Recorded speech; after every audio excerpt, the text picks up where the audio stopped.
disability, which makes reading, holding a book, or turning a page difficult or impossible. The content is copyrighted by the respective publishers. For more information, please visit us on the web at nfradioreading.org. Hello, this is Jonathan Roger, and for the next hour, I'll be reading from the August 9th issue of the New York Times Business section on the Niagara Frontier Radio Reading Service. The first article is entitled, "The Impending Inescapable Deluge of AI." A $1 trillion infrastructure build-out would rival the creation of the railroads and the Manhattan Project unless the bubble pops. By Adam Satariano, Paul Moser, Jacqueline Gu, and Cade Metz. The subtitle is "Huge Amounts of Land, Electricity, and Money Will Be Needed to Ramp Up Computing Power and Sustain American Advances." The milestones for artificial intelligence keep getting grander. In 2023, an AI system passed the bar exam. In 2025, the technology helped scientists identify a suspected cause of Alzheimer's disease. In May, AI had advanced so far that it solved a complex math problem that had stumped experts for 80 years.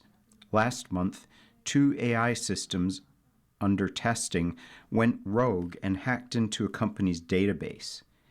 And this is still just the beginning. From the American Midwest to the Persian Gulf, hundreds of major data centers are now under construction will be turned on in the coming years. They are set to deliver an avalanche of computing power to develop and run AI that has no equal in the history of the technology industry, with breakthroughs that once felt revolutionary likely to become increasingly routine. Behind each leap in AI are corresponding jumps in computing power. Today there are about 20 million AI chips crammed into the data centers that underpin the technology's growing abilities and usage worldwide. According to the research firm Epic AI, that figure is expected to double roughly every 9 months, putting the world on pace to have about 200 million of the chips by the end of 2028, 10 times current levels. In size and ambition, this moment compares to the building of the railroads in the 1800s, President Franklin D. Roosevelt's New Deal in the 1930s, and the Manhattan Project to create an atomic weapon in the 1940s, technologists said. This is the largest scale infrastructure build-out in the history of humanity, said Rob Watchin, a co-founder of the microchip firm Etched, which has raised more than $1 billion to meet the growing demand for AI components. Peter DeSantis, who leads foundational AI models at Amazon, which provides computing power to AI firms Anthropic, OpenAI, and others, said the Seattle company has doubled its computing capacity since 2022 and would double it again by next year. It's hard to get your mind around the scale, he said. Fueling the surge is the belief that AI can take on more human responsibilities and solve increasingly complicated tasks with the more data and computing power you feed it. This tenet, sometimes called the scaling laws, has become the driving force behind this technological era. Those with the most computing power will create the most advanced AI systems, capturing the biggest share of profit and value, tech leaders argue. The biggest engine, they say, will win the race. Confidence in the scaling laws has led AI leaders to make even bolder predictions.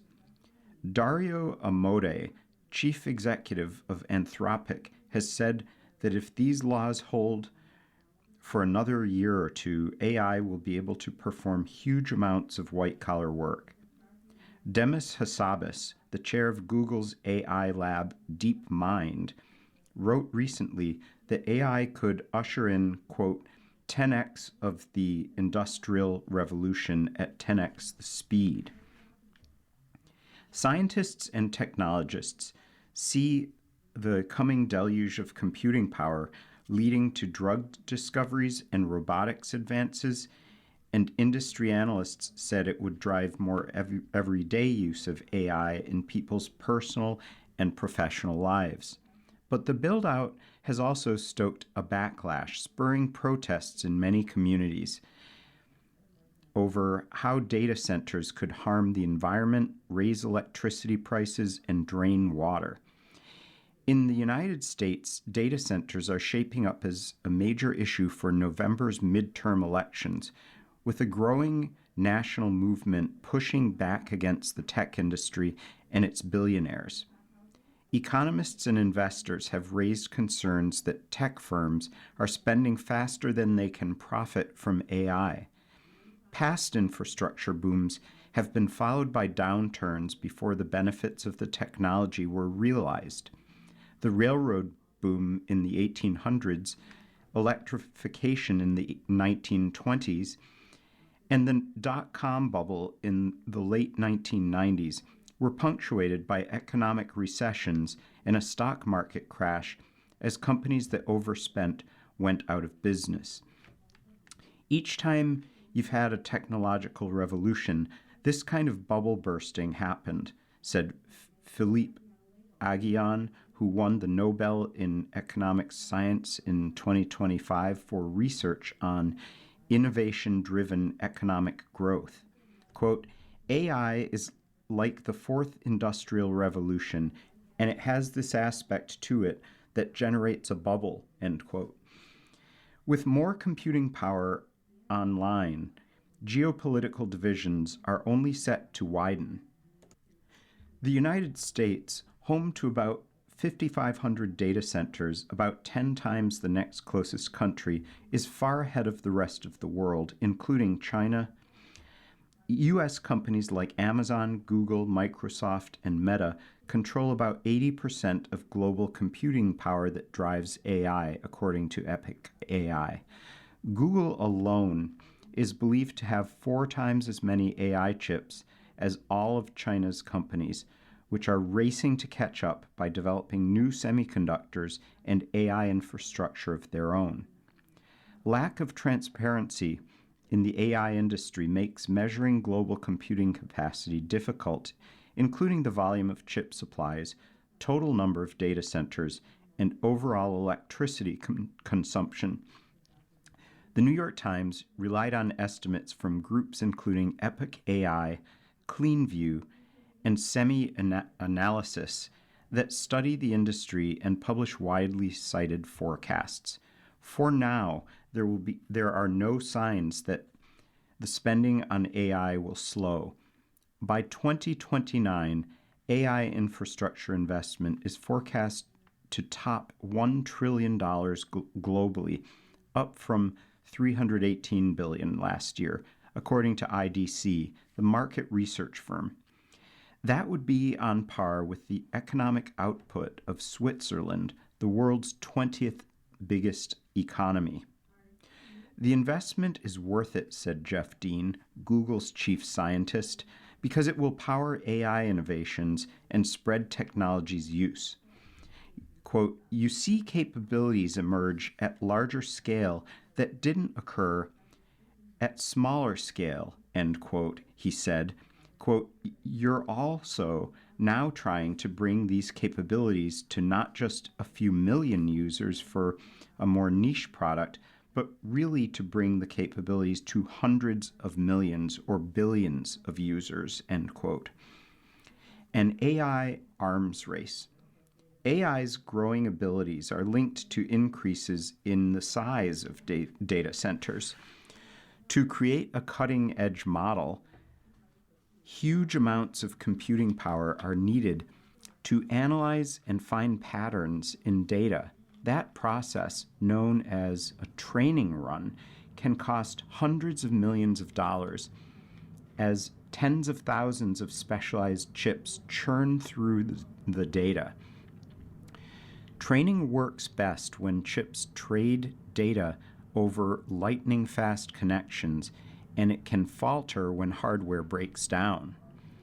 Once an AI model is finished, a wider network of data centers takes on a different role by providing the computing power for the system to field queries in real time. This work, known as inference, is increasingly driving the need for more data centers. As with a mail distribution hub, putting computing power closer to users enables AI models to think longer, respond more quickly, and complete more complex tasks. To meet that demand, production of semiconductors is also skyrocketing. In March 2024, the world had about 2.4 million of, quote, H100 equivalent, end quote, AI chips, a unit of measurement that refers to the semiconductor that the chip maker NVIDIA released in 2022. Now, as millions of more advanced chips are being brought online every month, the world is set to have about 200 million H100 equivalents by the end of 2028, according to Epic AI. The build-out could be slowed by troubles with chip and component manufacturing, financing, and public opposition. Massive amounts of electricity will also be needed to support new data centers. Last year, the facilities consumed 64 gigawatts of electricity globally, roughly as much electricity as Germany consumes, according to SemiAnalysis, a market research firm. By the end of 2030, that is expected to quadruple, eclipsing the power used by all countries in South America and Africa combined. At the most advanced AI data centers, every gigawatt of power equates to roughly $40 billion to $60 billion in costs, including servers, land, connectivity, and utility hookups, according to industry estimates. These companies are essentially in an AI arms race, said Carl Benedict Fry, an economist at Oxford University. If they don't invest, they are acknowledging defeat. The Times has sued OpenAI and Microsoft, claiming copyright infringement of news content related to AI systems. The two companies have denied those claims. The U.S. advantage. As more computing power arrives, American companies are expected to extend their AI lead. Amazon, Google, Microsoft, Meta, and Oracle are projected to spend about $750 billion this year on data centers, chips, and other AI infrastructure, up from roughly $400 billion last year, according to Goldman Sachs. China, the next closest rival in AI, is working to close the gap. Chinese companies had roughly 1.16 million H100 equivalent chips at the end of 2025, up from roughly 244,000 at the beginning of 2024, though those figures exclude smuggled chips and other offshore computing resources used by Chinese firms, Epic AI estimated. China's National Energy Administration has estimated the country's electricity use for data centers will reach the equivalent of around 91 gigawatts by 2030, or about 6% of total use, up from 19 gigawatts last year. China has been hamstrung by export controls and other limits initiated by the United States on AI chips and other key technology. To address those hurdles, Beijing has made AI infrastructure a national priority. In March, the Chinese Communist Party released a 5-year economic strategy that mentioned AI more than 50 times and called for building an interconnected network of data centers to create, quote, next generation supercomputing, end quote. You are listening to a reading of articles and features from the New York Times business section on the Niagara Frontier radio reading service. Xi Jinping, China's president, has positioned China as a counterweight to American tech dominance. Quote, AI development should not be a solo performance by a single country, but a symphony of international cooperation, he said in a recent speech in Shanghai. China's top tech companies are building new AI chips and data centers. This year, Huawei, ByteDance, and Alibaba are expected to spend $111 billion on data centers and other AI investments, according to Bernstein Research. Even with these challenges, Chinese startups like Moonshot AI and DeepSeek have built powerful AI models, often given away as open source software which others can freely use and modify. They are growing more popular. Many users regard the Chinese models as good enough, more efficient, and cheaper than the leading US models. Still, everyday use of AI is limited across China right now because of lack of computing infrastructure, said Jordan Nanos, an analyst at SemiAnalysis. Mr. Nanos said the U.S. data center lead over China would most likely grow over the next 4 to 5 years before China's domestic chips are produced at scale. After that, China could begin closing the gap. The advantage will run out, he said. The race between the United States and China threatens to leave the rest of the world behind. France, Germany, and other nations are trying to encourage data center construction across the European Union, which has 5% of global AI computing power, according to a report by AI developers and policy experts in the region. Europe has been hampered by electricity and land access, permitting, and financing. In the Persian Gulf, where Saudi Arabia and the United Arab Emirates have pledged billions to build data centers, the war in Iran has affected plans. Fears that AI's economic gains are unequally spread are growing, with the world potentially splitting between those with the infrastructure to utilize the technology and those without. If 75% of the compute today is in a few postal codes in the US, 12 to 15 in China, and 5% in the EU, where does it leave the rest of the world, said Amandeep Gill, Undersecretary General at the United Nations, who is Special Envoy on Tech Issues. The accelerating AI loop. To those in the AI industry, adding huge data centers is akin to outfitting a car with a jet engine.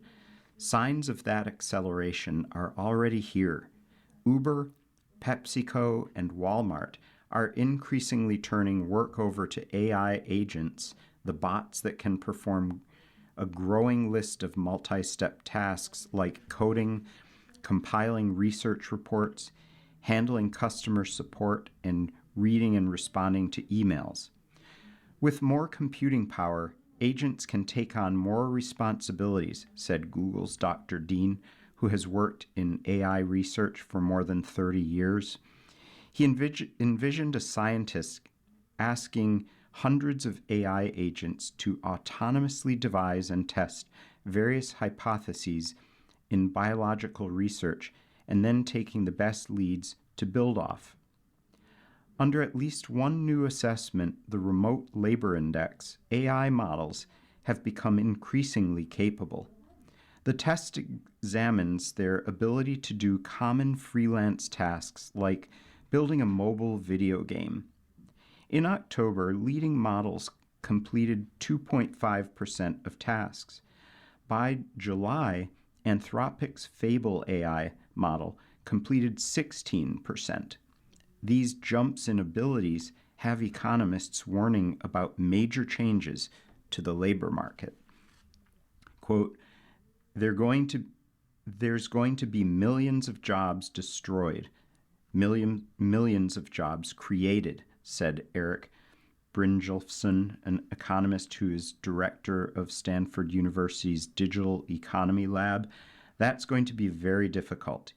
Even if new jobs are created, they're not the same jobs. Leading AI labs are continuing to race ahead. One long-sought breakthrough called recursive self-improvement would allow AI to speed its own progress with little or no help from human developers. An AI model would essentially help build the next version of itself. Google is already exploring various kinds of self-improvement tools. A process that once involved dozens of AI researchers testing hundreds of ideas could eventually be turned over to thousands of very tiny models, which come up with ideas on their own, Dr. Dean said. With more computing power coming, you can fully automate the loop, he said. We are at the beginning stages. This article came with a number of illustrations, the first of which is an almost full-page image of a large wave and series of waves in the ocean with the Earth as a small speck on one of the large waves and digital fabric over the top of the waves. The next is a photo that is captioned a model of a data center complex under construction in the United Arab Emirates, which stems from a joint venture between G42, Microsoft, and OpenAI. And it shows a number of people, most of whom are in traditional dress from the United Arab Emirates, which consists of men in white flowing robes with white head garments and women in dark similar attire over a large model of a data center with small trees and buildings. And next is a map of the United States, two maps of the United States, and the one shows a small number of green dots spread throughout various parts of the country, and that says current, and its caption is the number of data centers in the United States is poised to explode.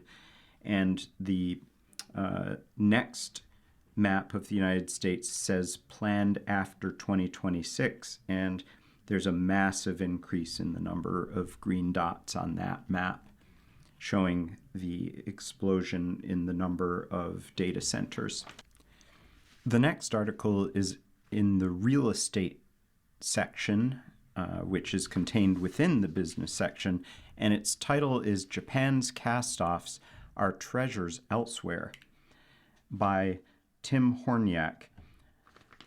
The subtitle is Traditional Structures Known as kominka have been abandoned across the country. Now enthusiasts are working to give the buildings new life overseas.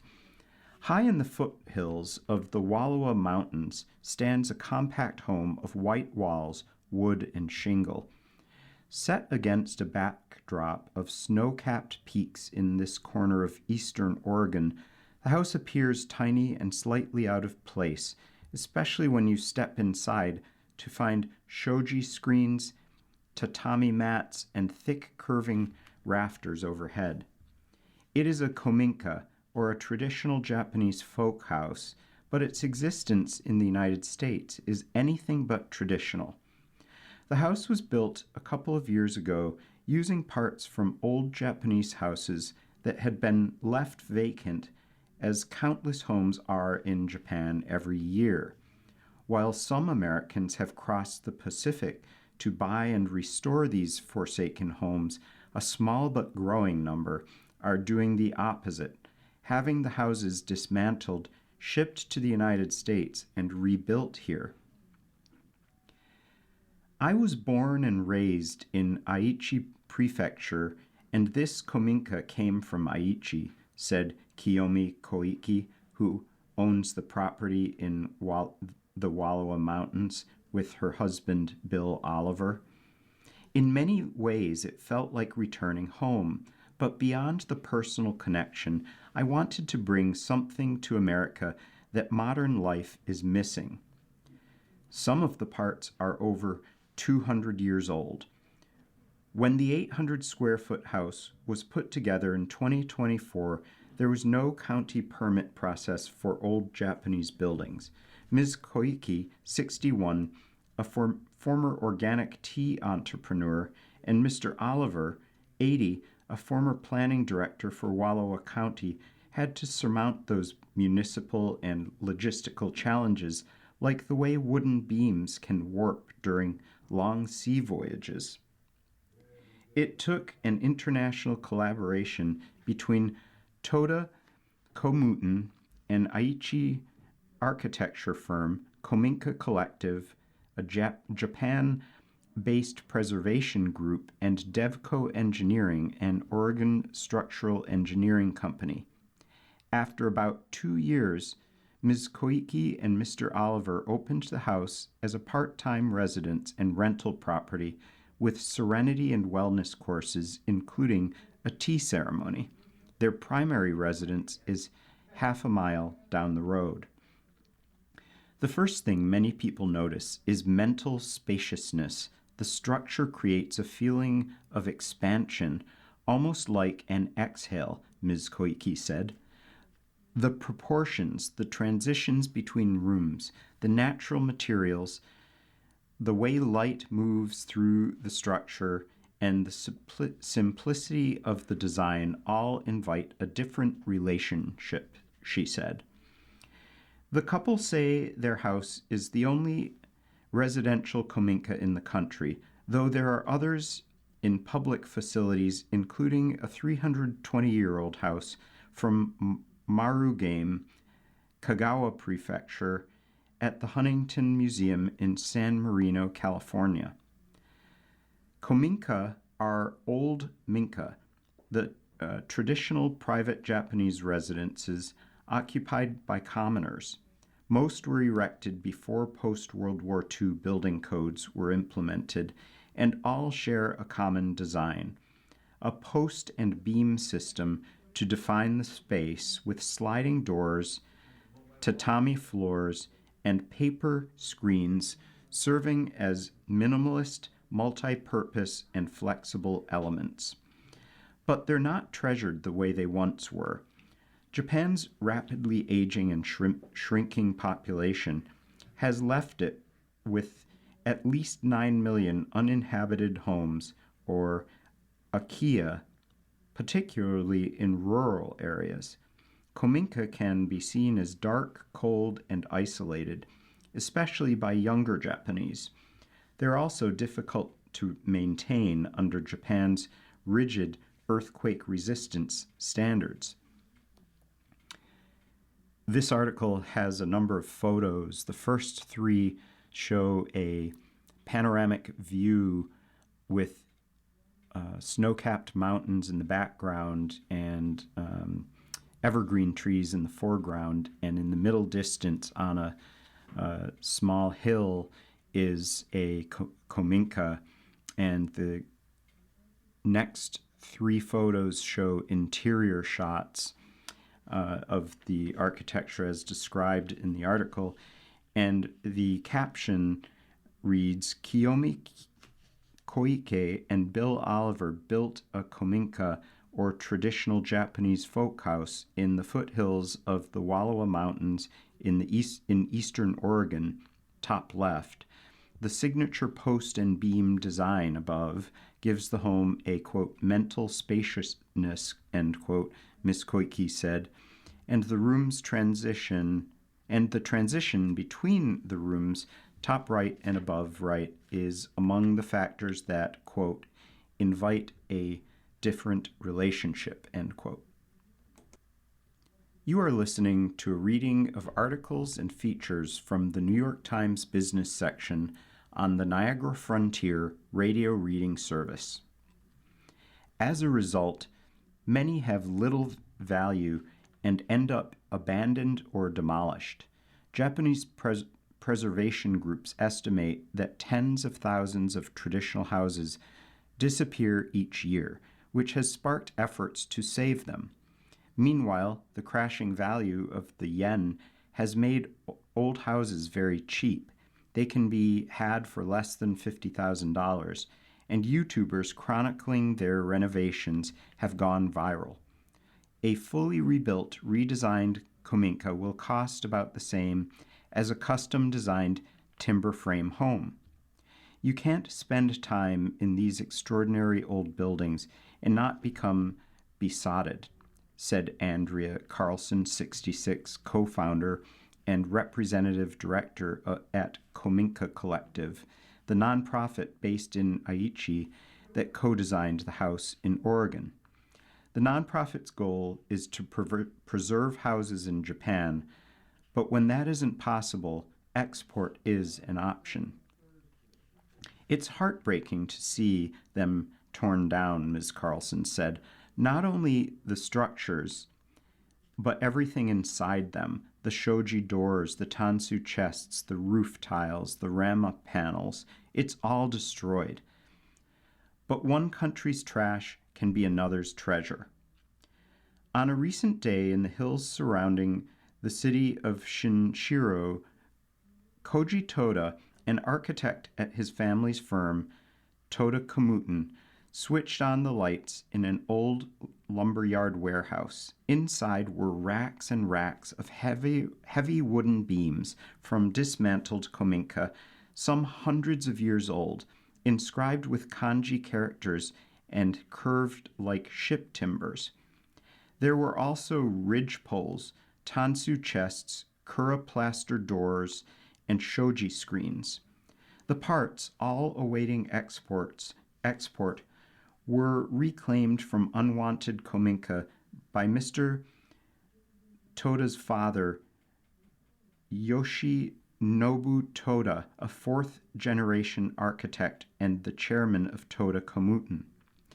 The handcrafted wood is so undervalued in Japan that there isn't even a lock on the warehouse doors. Overseas, these are antiques, but here they are regarded as junk, said Koji Toda, 47. We want to conserve kominka by using their traditional construction methods in the creation of comfortable structures built with the climate and standards of other countries in mind, structures that could last a century or more. In recent decades, architects including Yoshinobu Toda rediscovered the legacy of pre-war wooden structures, formed preservation societies, and lobbied for conservation. In 2020, UNESCO added traditional Japanese architectural timber framing to its intangible heritage list. Since then, preservationists have flourished. Outside Boston, a retired timber framer named Billy Dillon had ample experience moving barns and other old structures. In 2023, after a visit to a kominka in Aichi left him a little bit in awe at the craftsmanship, he decided he wanted to save similar homes from the wood chipper. So he began to supervise the disassembly and import of several old structures, and eventually started a business, Cominca North America, with his fellow timber framer, Adam Miller. If we can import old houses and turn them into beautiful housing, that appeals to me, said Mr. Dillon, 70, who often collaborates with Ms. Carlson from Cominca Collective on sourcing and design.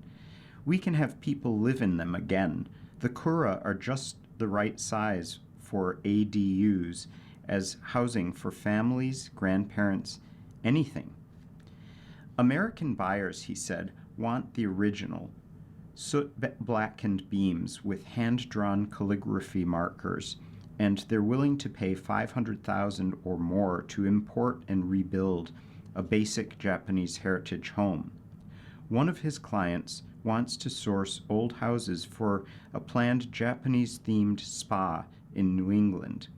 Others are U.S.-based Japanese cultural centers that want authentic architecture. One Cominca that he and Mr. Miller are developing is set to become a woodworking shop in Tyringham, Massachusetts. Shios Kura, a 130-year-old plaster storehouse, or Kura, for silk thread, was dismantled in Shinshiro, with each piece cataloged before being shipped to the United States. The old-growth timber, valued for its tight grain, resin content, and strength, has remained intact for more than a century.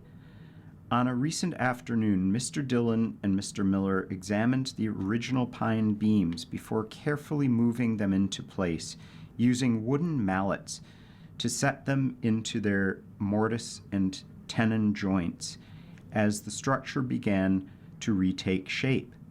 Another Cominca, built from the remains of a theater from a Shinto shrine, will find new life as a 900-square-foot accessory dwelling unit on Martha's Vineyard in Massachusetts. Mr. Dillon and Mr. Miller are also helping Cominca Collective and Toda Kamuten move a thatched roof house, shrine, Torii Gate, and parts of a desanctified Buddhist temple to a public garden in California.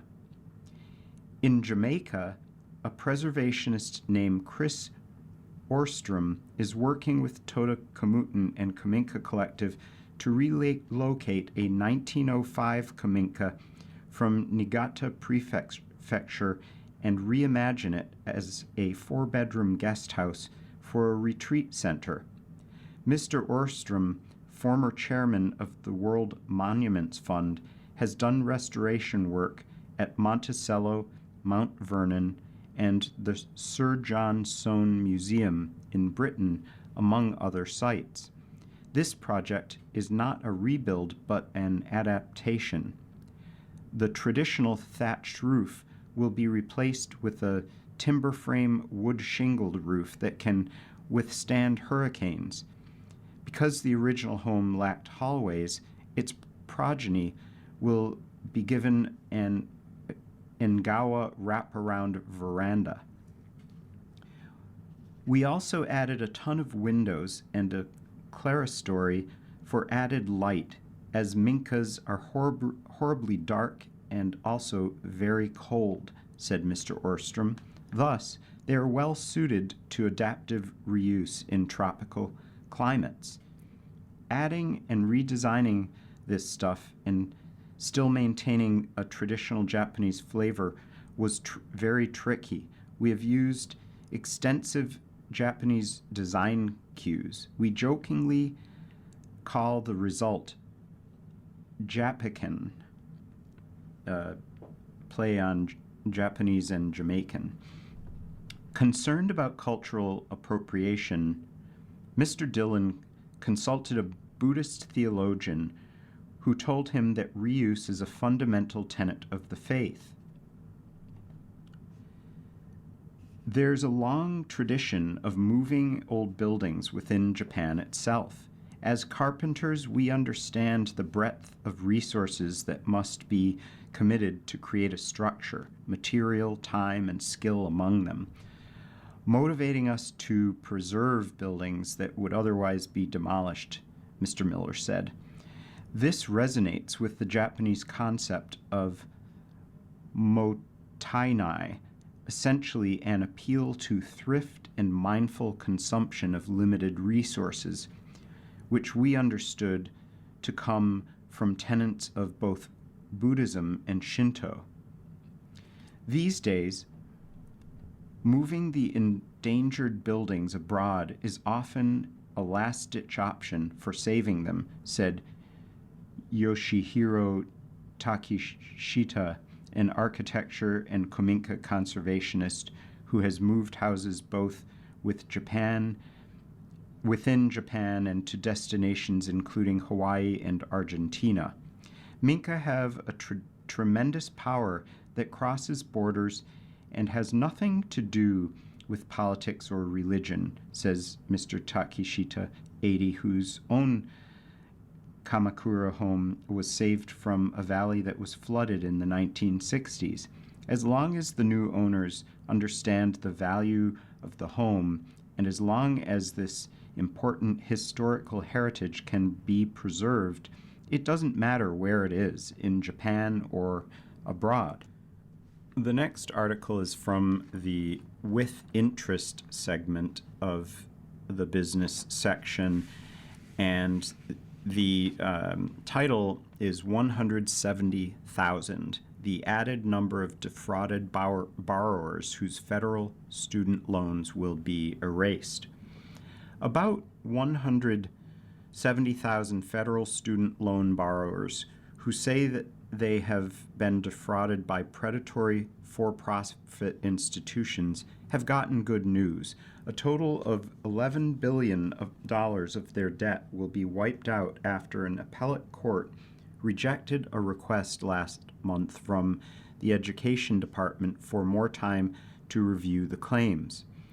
The case dates back to 2019, when a group of borrowers filed a class action suit claiming that certain for-profit schools had made false claims about graduates' earnings and used other tactics to fraudulently lure them into enrolling. The New York Times' Stacey Cowley reported. The first Trump administration denied most of the claims, but a federal judge who called the Education Department's evaluation process disturbingly Kafkaesque, rejected that administration's decisions. In 2022, the Biden administration settled the suit, eliminating the original plaintiff's loans. That set up a 5-month window in which additional plaintiffs could submit claims. The latest decision brings the total number of borrowers in the class action settlement to 500,000 people, with debts totaling $23 billion, making it the largest class action suit in American history, according to the Project on Predatory Student Lending, a nonprofit group that represented the borrowers. The government had sought an extension of 18 months beyond its 2026 cutoff to review the cases. The original settlement, quote, imposed an unrealistic deadline, end quote, an Education Department spokeswoman Ellen Keast told Ms. Cowley. The outcome of this case represents a bright spot in a difficult environment for federal student loan borrowers. Rule changes made during the first Trump administration limited relief available to those borrowers. The current administration dismantled the Biden-era repayment plan, SAVE, short for Saving on a Valuable Education, meaning millions of borrowers had to file a new option and restart payments beginning July 1st. By Laura Kelly. You are listening to a reading of articles and features from the New York Times business section on the Niagara Frontier radio reading service. The next section is called What You Get, and it's a part of the real estate section, and it shows photos of and profiles of 3 homes, and today's segment is what you get for $845,000. The first photograph is of a white 2-story home with an attic and a front porch. I should say a second-story balcony, and it has dark shutters and is in Lake Arrowhead, California. It is a 1938 cabin on 1/10 of an acre.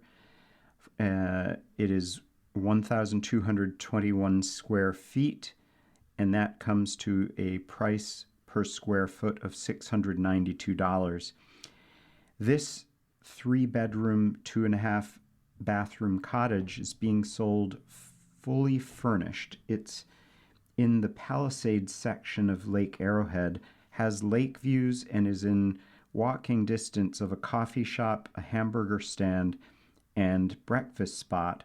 Lake Arrowhead Village is less than 10 minutes away by car. San Bernardino is a 45-minute drive. And indoors, the kitchen has been recently updated with new stainless steel appliances and a white subway tile backsplash. In the dining area, where a window faces the lake and a Dutch door opens to a side patio, the wallpaper has a butterfly motif. A powder room is off the kitchen. The primary suite is upstairs. The bedroom has pitch ceilings with exposed beams, and the bathroom has a glass-walled walk-in shower. On the lower level, which was expanded by the sellers, are 2 more bedrooms that can fit queen-size beds.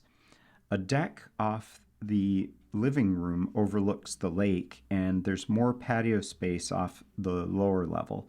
3 off-street parking spots are included, and the estimated taxes are $10,560. And the contact information is Cindy Stahl, Vista Sotheby's International Realty. The next house is a 2-story home with siding and wooden stairs going up the front, and it's in Stonington, Connecticut. It's described as a colonial revival house built in 1900 on 1/10 of an acre. It goes for $849,000, and it's 1,078 square feet, which comes to $788 per square foot. This 3-bedroom, 1.5-bathroom house is a mile from the center of Stonington.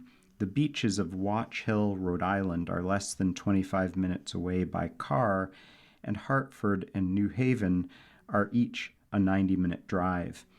Indoors, the first floor has a street-facing room lined with windows. Behind it is a dining room open to the kitchen. Hardwood floors in the living and dining rooms are original. The kitchen includes an electric range and a white farmhouse sink beneath a garden window. A mudroom and powder room are also on this level. All 3 bedrooms are on the second floor. The largest is the primary bedroom, which can fit a king-size bed. The other 2 bedrooms fit queen-size beds. The bedrooms have ceiling fans and hardwood floors painted gray, and the full bathroom has a combined tub and shower. The house has a fenced-in yard with plenty of space for a garden, as well as an outdoor shower and a detached 1-car garage. The estimated taxes are $4,416, and the contact is Lucia Clova, William Ravis Real Estate. And the final home is a white 2-story home with a second-floor balcony, first-floor balcony, and a metal wrought iron fence in the front, and bushes in front of that, and it's a stately home. It's a two-story house built in 1885 on 1/10 of an acre, and it goes for $850,000. It is 2,632 square feet, which comes to $323 per square foot. This 3-bedroom, 2.5-bathroom house is a few blocks from the St. Charles Avenue Mardi Gras parade route. It is within walking distance of several cocktail bars and restaurants serving Filipino cuisine, sushi, and traditional Southern fare. The French Quarter is less than 15 minutes away by car. Indoors, behind the living room, is a sunny, formal dining room where original pocket doors open to a kitchen with its own stained glass window above the sink. At the back of this level is a family room with an orange, mid-century modern fireplace. The primary suite is on the second floor, off a landing lined with bookshelves. It can fit a king-size bed and has a covered balcony. The ensuite bathroom has a soaking tub and separate shower. 2 other bedrooms share a bathroom. A deck and a paved patio are both behind the house. There's a treehouse-inspired platform above the deck and red brick planter boxes lining a rear fence. Taxes are $5,052, and the contact is Elizabeth McNulty and Kristen Patterson, New Orleans Luxury Living.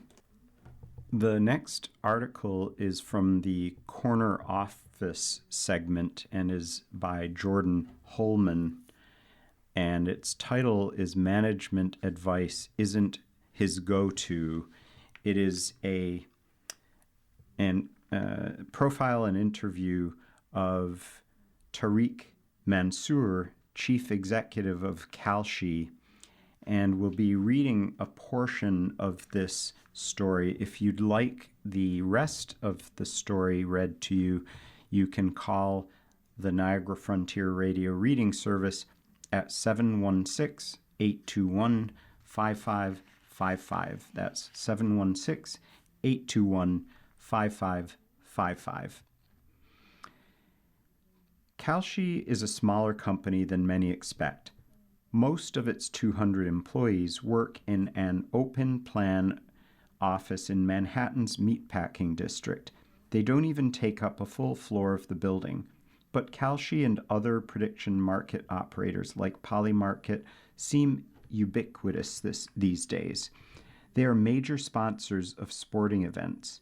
Media outlets incorporate their data into coverage about politics, financial markets, and more. The sites allow users to wager on the likelihood of all manner of events, the final score of a soccer match, the outcome of clinical drug trials, and what words President Trump will say in a speech. Kalshi, which opened to the public in 2021, was founded in 2018 by a pair of recent MIT graduates, Tariq Mansour, who acts as chief executive, and Luana Lopez Lara, chief operating officer. In May, the company raised funds that valued it at $22 billion.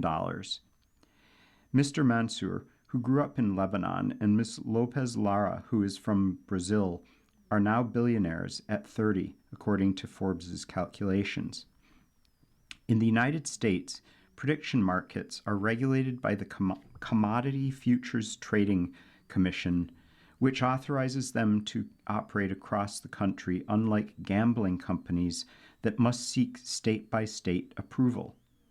The CFTC has recently shrunk its workforce, dialed back enforcement, and helped increase prediction markets, according to an investigation by the New York Times.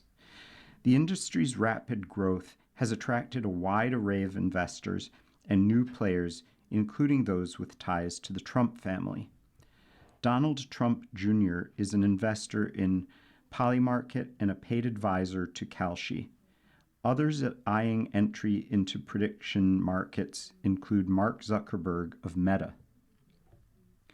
Some lawmakers and regulators assert that prediction markets are just gambling by another name, and there is the risk of insider trading.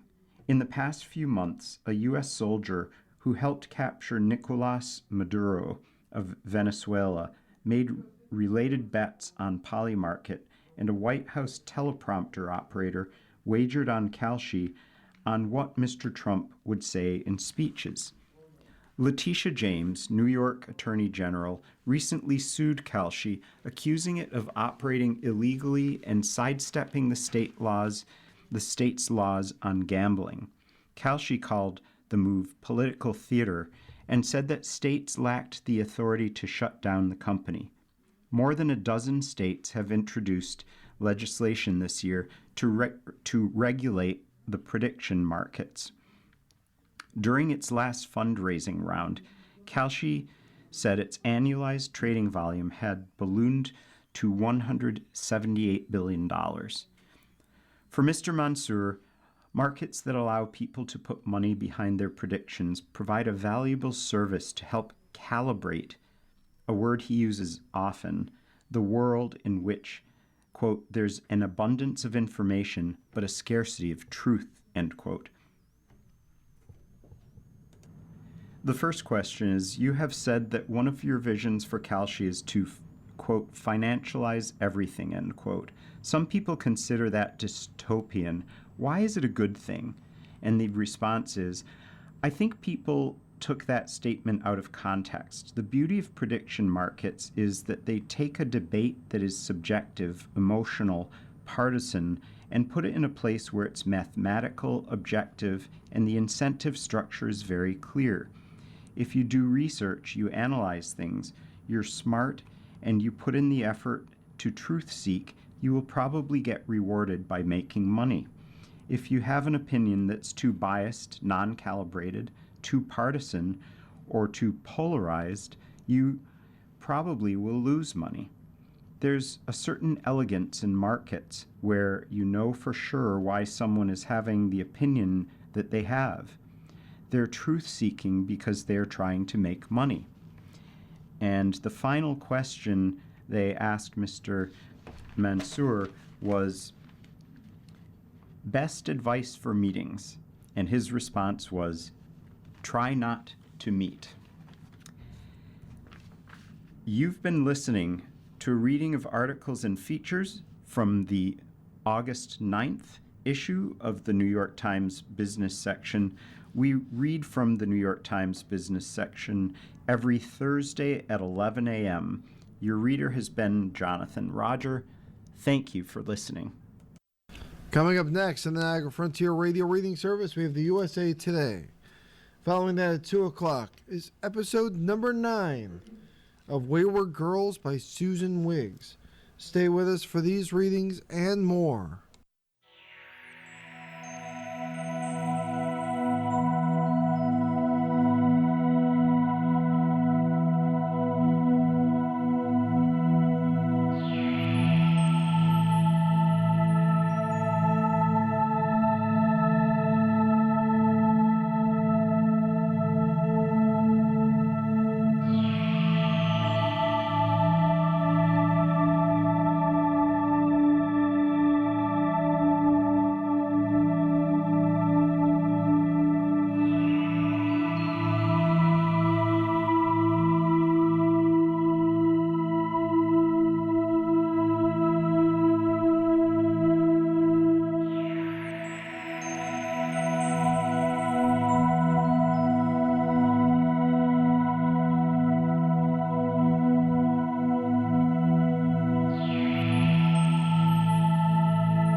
Mhm.